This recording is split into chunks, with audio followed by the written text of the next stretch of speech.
교육학점제 돌입합니다. 그죠? 그리고 8월부터 시작해서 우리 새 학년을 맞이할 준비들을 하셔야 해요. 학원의 플랜도 짜셔야 하고, 그다음에 아이들 고등학교 선택부터 중학교 선택까지 새로운 신입생들이 플랜을 짜고 우리 학원을 선택할 수 있는 준비들을 하셔야 합니다. 그 가운데 8월에 저희 고교 선택 설명회를 원장님들이 직접 나서서 전문가가 되셔서 우리 지역만큼은 내가 가장 잘한다. 그리고 우리 지역에서는 우리 학원이 아이들에게 좋은 솔루션과 최고의 그 교육을 할 수 있다는 걸 어필하셔야 되지 않습니까? 그런 시리즈를 준비하기 위한 초석입니다. 그래서 제가 정말 많이 찾고 찾아서 최고의 전문가분을 모시고 왔습니다. 페이지가 안 넘어가네요. 저희 금연아 강사님하고 이 교육 하나를 준비하기 위해서 3번 정도 미팅했어요. 맞죠? 그리고 사실 보통 교육기관은 그냥 강의 준비해 오십시오 라고 하지만 저희는 그렇게 하지 않습니다. 원장님들이 어떠한 목적으로 이 클럽 하와이를 가입하시고 또 어떤 목적으로 학원들을 운영하고 계시고 클럽 하와이에서 도와드릴 수 있는 부분은 무엇인지 저희 그 강의 영상까지 다 보고 오셨고, 그 다음에 자료집을 다 확인하셔서 정말로 원장님들이 스피치 전문가가 되도록 하는데, 하지만 쉽고 재밌게 실습하시면서 실전에서 활용할 수 있도록 학원용으로 몇 번을 연구하셔서 PT도 계속해서 바꿔가면서 저하고 상의하면서 그렇게 만들어주신 찐 전문가분이세요. 그리고 이과신데 보통 스피치 하시는 분들 좀 약간 문과적인 성향이 강하시잖아요. 분석을 엄청 하셔서 전략적으로 이 스피치 강의를 만드셨으니까 오늘 이렇게 비 오는데 달려오신 거에 대한 100배 이상의 가치 가지고 가실 거예요. 자, 그럼 오늘 제가 이 강의를 준비를 하면서요, 만약에 내가 우리 원장님이라면, 우리 원장님처럼 이렇게 학원을 운영을 한다면 어떤 고민이 될까를 한번 좀 생각을 해봤어요. 그랬더니 2가지가 좀 떠오르더라고요. 첫 번째는 교육자로서 좀 우리 학생들한테 어떻게 하면 이런 좋은 교육 환경을 만들어줄 수 있을까, 어떻게 학생들 성적을 좀 올려줄 수 있을까 고민 들 것 같고요.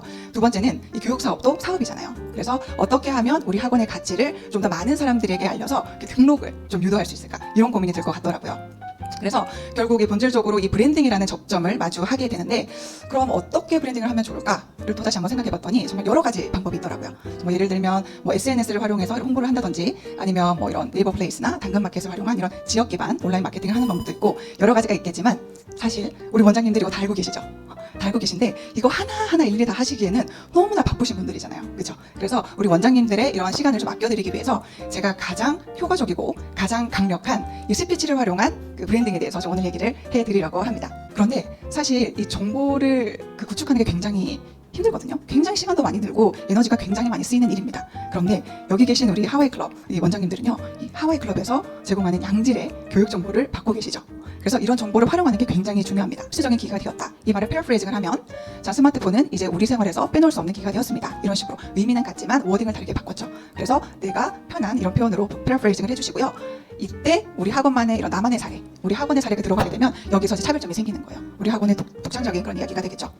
이게 초점을 맞췄다면 2022년에는 깊이 있는 학습 이렇게 쭉 읽는 거예요. 그러면요, 이게 들어올까요? 안 들어옵니다. 우리 뇌는요, 이 시각적인 반응에 가장 빨리 반응을 하거든요. 시각적 자극에. 그래서 이 장표가 딱 틀려지는 순간 우리 학부모님들은 이걸 읽고 계세요. 그런데 내가 똑같은 말로 워딩을 한다? 의미 없는 반복이죠. 그렇죠? 그래서 이거를 이제 구어체로 풀어보는 거예요. 자, 이어서 중고등학교 현장 변화, 한번 특히 교수학습에서는 어떤 변화가 있었는지 한번 말씀드리도록 하겠습니다. 자, 2015년에는요, 우리가 그냥 가르치고 익히는 이런 설계에 중점을 맞춰줬다면요, 자, 학원에 조금 접목을 해보면, 자, 제가 요즘 우리 학부모님과 상담할 때마다 90% 이상 반드시 등장하는 단어가 있습니다. 바로 고교학점제입니다. 그래서 많은 학부모님들이 이 고교학점제 도입으로 우리 아이들이 잘 적응할 수 있을지 걱정하고 계시는데, 특히 이 과목 선택과 학점 관리에 대한 고민이 많으실 텐데요. 그래서 오늘은 이런 문제들을 좀 어떻게 해결할 수 있을지 한번 이야기 나눠보도록 하겠습니다. 이런 식으로 우리 학부모님들이 공통적으로 가지고 있는 그런 문제로 접근을 하시면 좋고요. 그래서 어떻게 하냐면요, 이 Y에서는 우리 학부모님들의 고민이나 문제 제기를 해서 공감을 얻는 구간입니다. 그래서 공감만 기억하시면 돼요. 그래서 사실 이거는 왜 우리 학원에 와야 되는지를 피력하는 거지만 사실 이 공감을 이끌어내기 위한 구간입니다. 그런데 여기서 꼭 주의하셔야 될 게 있어요. 절대 직접적인 학원 이야기는 언급을 하시면 안 됩니다. 그러면 공감이 떨어지겠죠. 관심이 떨어지겠죠. 아, 또 돈 얘기하네. 아, 또 등록하라는 얘기네. 이렇게 되겠죠. 그래서 이 도입부 Y 부분에서는 절대로 학원 직접적인 이야기는 언급하지 마시고요. 자, 하우 파트에서는 이제 우리 학원은 이 Y에서 제기된 문제를 어떻게 해결하고 있는지 우리 프로그램 소개가 들어가겠죠. 근데 여기서 가장 중요한 포인트.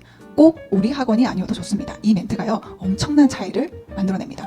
왜냐면 그래서 이렇게 구체적으로 제시를 해주셨죠. 그 다음에 그래서 우리 학원이 아니어도 좋습니다, 어머니. 하지만 이 방향으로 학생을 이렇게 지도해 주시면 반드시 좋은 결과가 있을 겁니다 라고 이 구체적인 시각화와 더불어 진정성을 담은 희망을 비추면요, 학부모님은 등록을 하십니다.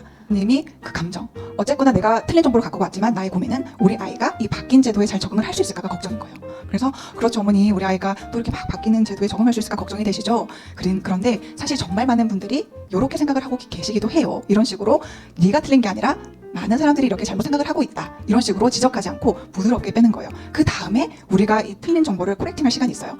사실은 많은 분들이 이렇게 생각하시는데요, 어머니. 실제로는 이렇게 워딩을 빼는 거예요. 그러면은 일단 이 사람 잘못된 거 지적하지 않았죠? 그 다음에 그 사람의 감정에 공감해줬죠? 그 다음에 마지막에 올바른 정보를 줬죠. 이 3박자가 다 맞는 거예요. 수없이 많은 포지션들을 왔다 갔다 하시면서 지금까지 달려오신 거라고 생각이 들더라고요.